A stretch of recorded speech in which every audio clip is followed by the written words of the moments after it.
Nueva edición de Café Financiero con toda la información que usted necesita para manejar mejor su dinero. Hoy vamos a brindar información sobre plazos fijos, cómo quedaron las tasas de interés de estas colocaciones luego de las subas que aplicaron varias entidades a lo largo del mes de septiembre. Vamos a repasar también las mejores alternativas de inversión que ofrece el mercado de capitales local y en el último bloque vamos a hablar sobre las nuevas oportunidades que ofrece Internet para invertir nuestro dinero y también para obtener financiamiento.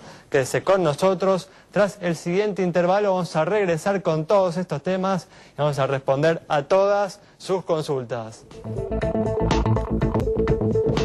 Y aquí estamos, ya como siempre está Santiago Chelala, también está con nosotros Yamila Escala y una vez más nos está acompañando Julián Siri en esta oportunidad para brindarles algunas recomendaciones de inversión a todas aquellas personas que están buscando qué hacer con su dinero. ¿Qué tal? ¿Cómo andan? Muy bien, ¿cómo les va? Gracias por estar aquí nuevamente. Bueno, vamos a ir rápidamente a la información que tenemos para hoy.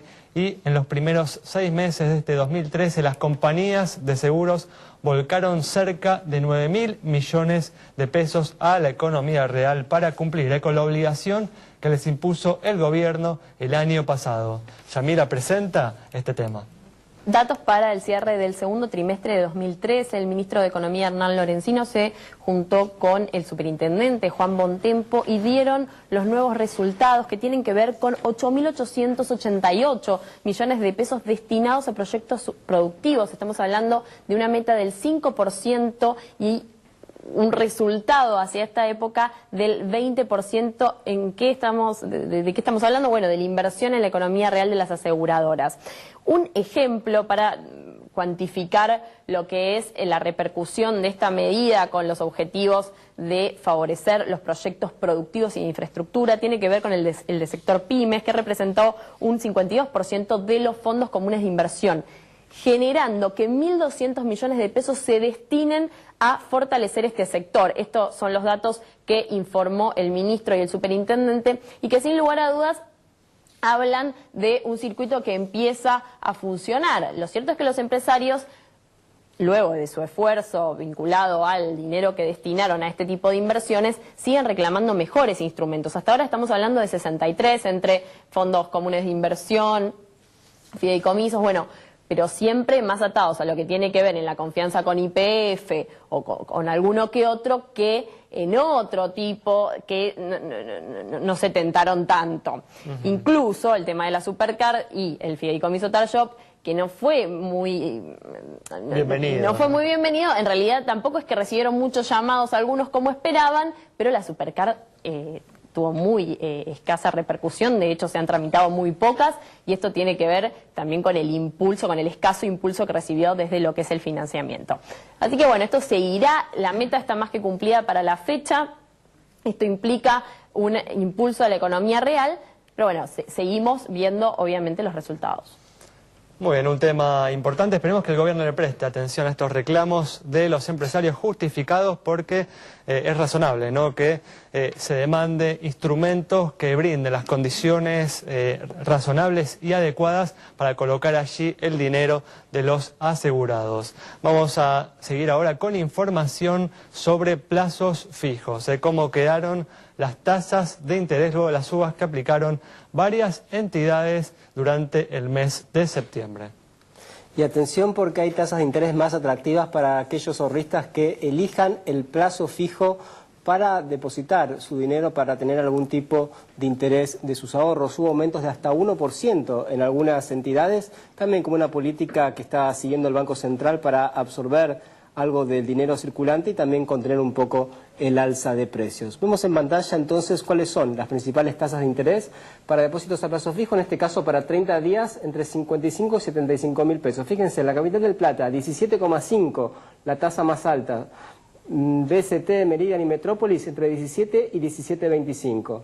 Galicia 16%, Francés 15,75, Santander Río 15,25, Banco Macro 11,25 y cierra la lista el Banco Nación, el Banco Público, con un 9% de interés. Si uno quiere un poco más, tiene que ir a más plazos, por ejemplo, 60 días.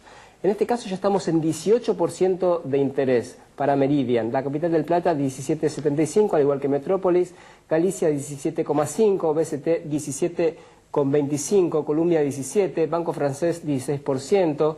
El Río 15,75, Macro 11,75 y el Banco Nación sube, en este caso, para el 9,25%. Es decir, desde un 9% hasta un 18% ya están las tasas de interés a plazo fijo. Quizás sigue un poco por debajo de la inflación, así que podrían buscar alguna alternativa a esto, pero el plazo fijo, ustedes saben, es seguro, tienen el dinero disponible, incluso cuando elijan a 60 días, porque la mayoría de estos bancos también tienen acuerdos precancelables. Si uno necesita el dinero después de los 30 días, puede también precancelar el plazo fijo y obtener así rápidamente el dinero. Y también a tener en cuenta que hay bancos como el Macro, el Itaú y el Nación que dan una tasa adicional para aquellos que hagan su plazo fijo de manera electrónica por Internet, por el home banking. Seguimos viendo tasas que no nos permiten compensar la pérdida que provoca la inflación en el poder adquisitivo de nuestros ahorros. Así que, como bien dice Santiago, puede ser interesante buscar alguna otra alternativa que nos proteja más contra el aumento de los precios. Y Julián nos va a ayudar en esta empresa. Vamos a comenzar, Julián, con alguna recomendación bien conservadora para aquellas personas que están acostumbradas a invertir en plazos fijos, ¿no? Sí, qué lindo desafío me tiraste. La realidad es que para aquel que está acostumbrado a invertir en plazos fijos, que es un inversor de corto plazo, especialmente hay una gran concentración en lo que es plazos de entre 30 y 59 días en plazos fijos, cambiar en este momento a otra clase de instrumentos que pueden ser tanto renta fija o mercado accionario local es bastante complicado. Yo realmente en este punto, para alguien conservador, lo máximo que haría como cambio de su posición de cartera de un plazo fijo sería algún bono dólar link. Estos, si bien recuerdan, los hemos explicado en el pasado, están linkeados a lo que es la devaluación esperada del tipo de cambio. Presentamos un ejemplo de cómo funcionan. Sí, está con el registro tienen un spread, generalmente una diferencial sobre el tipo de cambio esperado, se cotizan de esa manera, un porcentaje determinado, y está rindiendo implícitamente la depreciación del tipo de cambio más ese spread, que puede ser positivo o negativo. La realidad es que una aceleración de la devaluación oficial genera un retorno mayor medido en pesos de estos tipos de instrumentos. Por eso, si el dólar oficial aumenta un 25%, entonces estos títulos... Uno obtendría, digamos, número rápido, obtendría 25% más el spread, que puede ser positivo o negativo dependiendo de la demanda propia de cada activo. Estamos hablando de un spread que es por lo general reducido, ¿no? De no más del 2-3%. Exactamente. Lo que sí también hay que tener en cuenta es que son instrumentos de riesgo, con lo cual tienen cotización en los mercados secundarios y puede ser que por problemas de oferta y demanda difiera el precio en algún momento determinado a ese, digamos, al spread que uno originalmente había. Pero si uno lo mantiene obtenido hasta el vencimiento, uno no debería tener una pérdida, excepto no que el emisor no pague finalmente los compromisos que asumió, ¿no? Eso es correcto. La otra cuestión a tener en cuenta es los plazos. Generalmente son mucho más largos que el plazo fijo común. ¿Y acá tenés algún título en particular para recomendar, Julián? Los del gobierno de la ciudad, de plazos medianos, con duration de entre 2 años y medio y 4 años, son muy interesantes. Y después también, si no, dado que se han vuelto muy populares en este último año, la emisión de estos títulos, muchos emisores se volcaron a este mercado y emitieron, tanto empresas como gobiernos, emitieron esta clase de instrumentos, con lo cual surgieron fondos de inversión asociados a esta clase de bonos dólar link. Por ende, uno podría optar por un fondo administrado en el cual no está eligiendo un solo activo, sino un set de activos dentro de una estructura manejada de manera más profesional. Entonces un riesgo más atomizado, ¿no? Exactamente. Muy bien, con esta información entonces nos vamos a un corte, quédese ahí. En instantes estamos nuevamente con ustedes.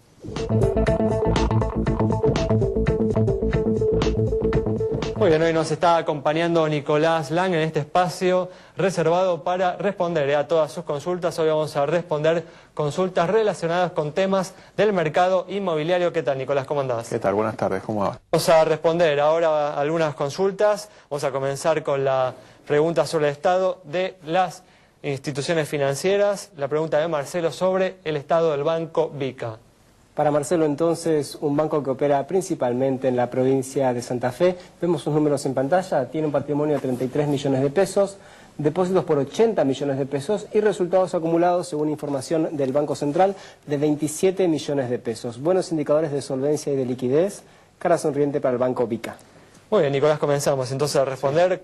Vamos a empezar con la consulta de Viviana, que nos cuenta que quiere vender su casa para comprar otra. Nos cuenta que tiene una muy buena oferta, pero el potencial comprador solo cuenta con pesos para efectuar el pago y ella aún no tiene definido su futuro hogar. Pregunta cómo debe tomar el valor del peso respecto al dólar y si le conviene vender ahora. ¿Le aceptarán a ella los pesos al momento de la compra, agrega? Mira, yo esa pregunta te la dividiría en distintas etapas. Primero, si le conviene vender es una decisión personal por una necesidad, si tiene que vender o agrandarse o achicarse por un problema económico. La segunda, con respecto al peso, yo le sugiero que trabaje sobre la posibilidad de vender en la medida que pueda comprar en la misma forma que está vendiendo. Claro. Eso es fundamental. Para no quedarse descalzada ni en tiempos ni en valores. Y con relación al precio peso dólar, y depende qué es lo que compre y dónde lo compre, puede comprar en pesos o se va a tener que transformar al mercado del dólar. Muy bien, perfecto, Nicolás. Bueno, vamos a seguir ahora con información del mercado financiero y la semana pasada el gobierno anunció que el 22 de octubre va a sortear 130.000 créditos hipotecarios en condiciones muy favorables para la refacción, compra y adquisición de viviendas nuevas. Santiago amplía este tema. Así es, las familias tienen entonces hasta el 19 de octubre, el 22 es el sorteo, pero tienen que inscribirse en la página del ANSES hasta el día 19. Es una ampliación al plan Procrear que incluye una variante que son, bueno, dos tipos de crédito nuevo, uno para la compra de terrenos que antes no había y otro para propiedades a estrenar, además de las ya existentes líneas de créditos de este plan Procrear. La tasa de interés es del 2 al 14%. Es realmente muy, pero muy atractiva. Aquellos que tengan interés, que estén por comprar una vivienda, no duden si pueden anotarse en este sorteo, porque si salen beneficiados es prácticamente un subsidio con la inflación que hay, que está dando el gobierno para aquellos que quieren comprar o construir su propia vivienda. El único requisito es que la familia no supere el total de ingresos de 30.000 pesos. Ese es el único requisito. Los que estén interesados en la página del ANSES tienen más información. Bueno, una iniciativa bienvenida, ¿no?, para empezar, ¿no?, a enfrentar el grave problema de acceso a la vivienda que existe en nuestro país, en parte, bueno, provocado por las políticas económicas que viene desarrollando en los últimos años este gobierno. Bueno, vamos a responder una segunda consulta relacionada con temas inmobiliarios, la pregunta de María, que compró un departamento en Capital Federal a través de un fideicomiso, se entregó un año más tarde de lo previsto, con cosas sin terminar, nos dice, paredes con humedad, mala pintura, realmente, dice, el Estado es malo, puso mucho dinero allí y se siente estafada. Quiere saber si esto es común cuando se compra de esta manera y si hay algo que pueda hacer, Nicolás. Mira, primero, común no es común que suceda. Sucede en lo que le pasó a María, producto por ahí de una mala administración del administrador fiduciario, punto 1. Punto 2, la falta de control de auditoría hacia ese fideicomiso de la gente que compone el fideicomiso, de los beneficiarios, de una falta de control de gestión, de qué es lo que está haciendo el administrador y con qué empresa constructora está trabajando el administrador para la construcción del edificio. Con respecto a las humedades, eso es 100% responsabilidad del constructor. ¿No hay algo que pueda hacer, María? Sí, por supuesto. La ley de fideicomisos contempla que responde penalmente el administrador fiduciario y, como dice la ley, es un hombre de bien y de negocios, el cual tiene que responder ante estas... O sea que podría iniciar acciones legales. Podría, sí. Yo le diría que se asesore con abogados que entiendan el tema, pero fundamentalmente sí hay posibilidades. Ahora, brevemente, ¿qué tipo de precauciones uno tiene que tomar al momento de elegir justamente este tipo de fideicomisos para acceder a la vivienda? Primero y principal, gente de experiencia que haya hecho cosas, fundamental. La figura del fideicomiso tiene un elemento que es el disparador, que es el administrador fiduciario. con un administrador fiduciario responsable, con trayectoria y que haya hecho cosas, es muy difícil que sucedan imprevistos económicos. Hay imprevistos económicos externos al fideicomiso. Bueno, Nicolás, muchas gracias. No, por favor. Bueno, vamos a cerrar este bloque respondiendo una última consulta, en este caso, sobre el estado de una compañía de seguros. Para Jorge, que nos consultó sobre la situación de Federación Patronal, compañía que presenta en el último ejercicio un aumento de la producción del 47%. ¿Cuáles son los números del balance? Bueno, tenemos un activo de 7.618 millones de pesos, pasivo por 6.800 millones, patrimonio 807 millones de pesos, resultado positivo de 170 millones de pesos, primas 4.610 millones, se informa 16.000 juicios con indicadores que se condicen con los del promedio del mercado. Es que le otorgamos la luz verde de nuestro semáforo. Bueno, de esta manera cerramos el bloque. Quédese ahí, en instantes estamos nuevamente con ustedes. Bueno, abrimos un nuevo tema y en los últimos años vienen surgiendo. Hay diversos sitios de internet que nos permiten obtener financiamiento, invertir nuestro dinero desde la comodidad de nuestro hogar. Para conocer en detalle estas alternativas está con nosotros Alejandro Cosentino, que es CEO fundador de Afluenta. ¿Qué tal, Alejandro? ¿Cómo andás? ¿Qué tal? Buenas tardes. Bueno, gracias por venir. Muchas gracias. Bueno, contanos cómo se puede hacer para obtener en internet un crédito, un préstamo. Es sencillo. Uno desde la computadora, desde la comodidad de su casa, como decías recién, puede solicitar un crédito poniendo sus datos personales y solicitando a través de internet. La gente pone poquita información y rápidamente sabe si está en condiciones o no de solicitar un crédito. En particular, en nuestra compañía, lo que nosotros hacemos es acercamos a inversores con solicitantes. Aquellos que disponen de ahorro para poder financiar la solicitud de crédito de otras personas se registran en nuestra compañía y a partir de ello, digamos, se convierten en inversores.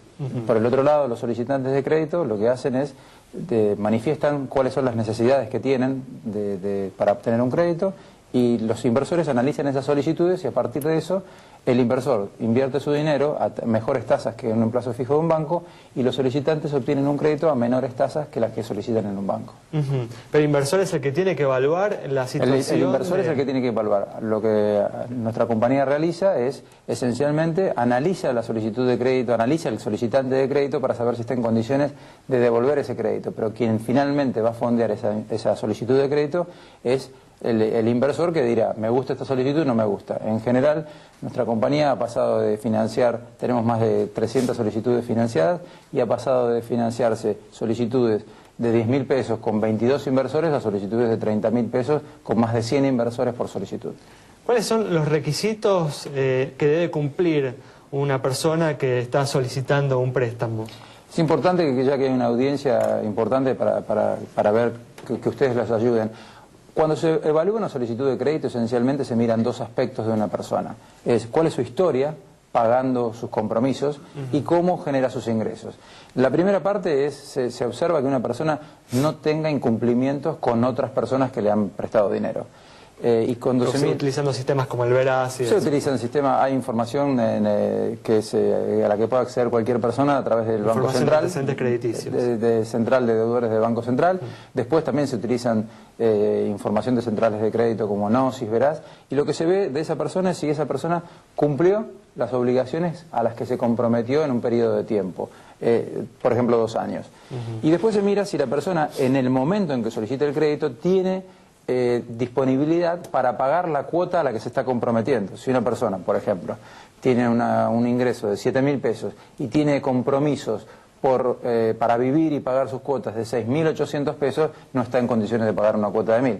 Entonces, se miran los dos aspectos. La historia de cómo una persona se comportó, que no quiere decir que la persona que se comportó bien en el pasado se vaya a comportar bien en el futuro, pero es un buen indicador. Y el otro es si una persona tiene dinero para pagar la cuota a la que se está comprometiendo. Hablabas de tasas de interés más bajas que los bancos o más altas, dependiendo si uno toma el prestador o el deudor. ¿Cuáles son esas tasas de interés? O sea, ¿cuál es la tasa de interés que obtiene alguien que va y que da ahí sus ahorros? ¿Y cuál es la tasa de interés que obtiene una persona que necesita el dinero y toma el crédito? Muy buena pregunta. Nosotros sabemos que el sistema financiero argentino, del cual los bancos son principales actores, esencialmente pagan muy poco por el plazo fijo, ¿sí? y cobran muchísimo por los créditos. Lo que nosotros buscamos hacer desde Afluentes esencialmente es equilibrar esa balanza para que el que tiene el dinero pueda obtener un mejor rendimiento y aquel que está solicitando pueda tener un costo más bajo. Entonces lo que hace es eso que nosotros creamos, que sabemos que el banco se lleva, lo repartimos entre las partes. Afluente lo que hace es le cobra una comisión al solicitante del crédito y le cobra una comisión por manejar los fondos. Esencialmente lo que hacemos es que el mercado se regule. La gente decide prestarle a algunas personas a mejores tasas y a otras personas a tasas un poco más altas. Para darte un ejemplo, hoy un solicitante de crédito, que es una persona estándar, puede obtener un crédito en una tasa aproximadamente del 32-33% con nosotros, y el inversor puede obtener una tasa similar. ¿Ese es el costo financiero total o además de ese 30% hay un adicional? Es una buena consulta, porque muchas personas no diferencian lo que es la tasa del costo financiero total. El costo financiero total puede, en un préstamo a 3 años, puede llegar a una tasa del 59%. El promedio de los bancos del sistema financiero hoy está alrededor del 70%. Por ahí los principales bancos a veces cobran eso. Hay bancos como el Nación, el Ciudadano, el Credit Corp que cobran tasa, costo financiero un poco más bajo, sí, pero hay que tratar para educar a la gente. Hay las tasas que los bancos le cobran a los que ya son clientes y las tasas de los que cobran los bancos a los que no son clientes. Esto se llama en el mercado clientes del mercado abierto. Cuando estamos hablando de clientes del mercado abierto, somos muy competitivos. Sí, o por ahí no son sujetos de ser clientes de esos grandes bancos, ¿no? Y por ahí van a mutuales o a lugares donde quizás las tasas de interés sean incluso más altas. Más altas. Ahora, sí. te quería preguntar, ¿cuál es la tasa de morosidad que tienen o la tasa de incumplimiento que hay, si es que hay, para estos tipos de préstamos donde hay intermediarios electrónicos, digamos? Hay que diferenciar dos aspectos. Una cosa es incumplimientos, que se puede ser una morosidad o definitivamente personas que no pagan. Personas que no paguen no registramos y la tasa de morosidad está por debajo del 1%. La morosidad es lo que llamamos nosotros una morosidad que es cíclica. Hay personas que, por ejemplo, no pagan 2 cuotas y después lo pagan, o que se atrasan en el pago de una cuota, pero incumplimientos no tenemos. Decime una cosa, ¿toda la operación se hace a través de Internet o en algún momento hay algún intercambio físico? Como por ejemplo, ¿cómo hace el solicitante para demostrar, ¿no?, que tiene los ingresos suficientes para pagar el préstamo? Desarrollamos un sistema de análisis crediticio muy sofisticado.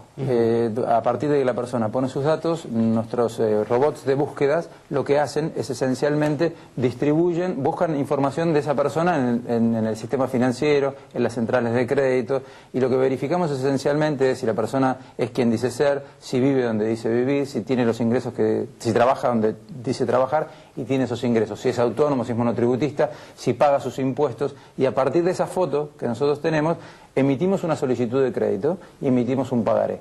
Que hicimos un acuerdo con una compañía de correos a nivel nacional, en donde hay 100 sucursales que reciben a nuestros clientes, en donde los clientes firman delante de un funcionario de esta compañía, digamos que verifica la identidad a través de un documento, que esa persona dice quién ser, además de la verificación que realizamos nosotros. Bueno, Alejandro, muchas gracias por haber estado con nosotros. Un repaso entonces por las nuevas alternativas que ofrece la red para obtener financiamiento e invertir nuestro dinero. Nos vamos con esta información. Nos reencontramos el próximo domingo a las 19:30 aquí en Metro.